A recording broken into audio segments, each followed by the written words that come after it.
આવતા અઠવાડિયાથી ગુજરાત બોર્ડની 10મા 12માની પરીક્ષાઓ શરૂ થઈ રહી છે અને તેની વચ્ચે ખૂબ જ ચિંતાજનક સમાચાર ખેડામાંથી સામે આવી રહ્યા છે કે જ્યાં એક શાળા જ શિક્ષકોથી વંચિત છે।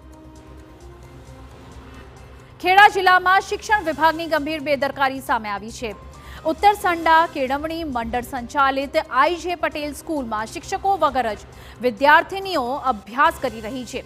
દિવાળી બાદથી શાળામાં ગણિત વિજ્ઞાન વિષયોના શિક્ષકો જ નથી।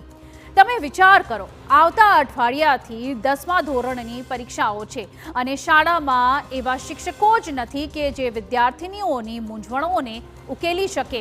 છેલ્લા 3 મહિનાથી વિદ્યાર્થીનીઓ જાતે જ અભ્યાસ કરી રહી છે। આ સમગ્ર મામલે જિલ્લા શિક્ષણ અધિકારીને અનેકવાર રજૂઆત કરાયાનો શાળાના આચાર્યનો દાવો છે।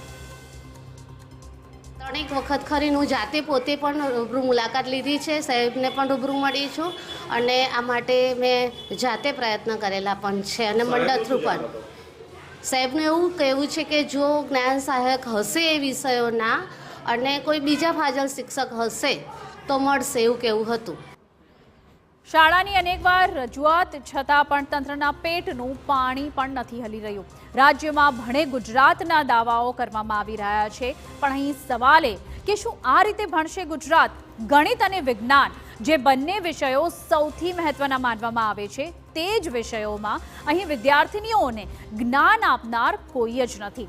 બોર્ડની પરીક્ષાઓ તો આવી ગઈ, પણ વાટ જોઈ રહેલી વિદ્યાર્થીનીઓ માટે શિક્ષકો જ નથી આવ્યા। 10મા ધોરણની જ નહીં, 9મા ધોરણની વિદ્યાર્થીનીઓ પણ તેમના ભવિષ્યને લઈને ચિંતામાં છે। અમને મેથ્સ સાયન્સના ટીચર જોઈએ જ અને હવે અમારી તો બોર્ડ પરીક્ષા આવી ગઈ તો હવે અમે શું કરીશું? એની જવાબદારી કોણ લેશે? બહુ જ મુશ્કેલી હોય છે। અમને દાખલા ગણવાના પછી પ્રેક્ટિકલ કરવાનો હોય ત્યારે પણ અમને કોઈ ભણાવતું બી નથી। અમે ટીચર અમને જોઈએ છે। તમે પ્રિન્સિપલને કોઈ દિવસ રજૂઆત કરી? હા, કરી હતી। તો એ લોકો શું કહે છે? આવું કહે છે ગવર્મેન્ટ મૂકશે ત્યારે મેડમ આવશે એમ।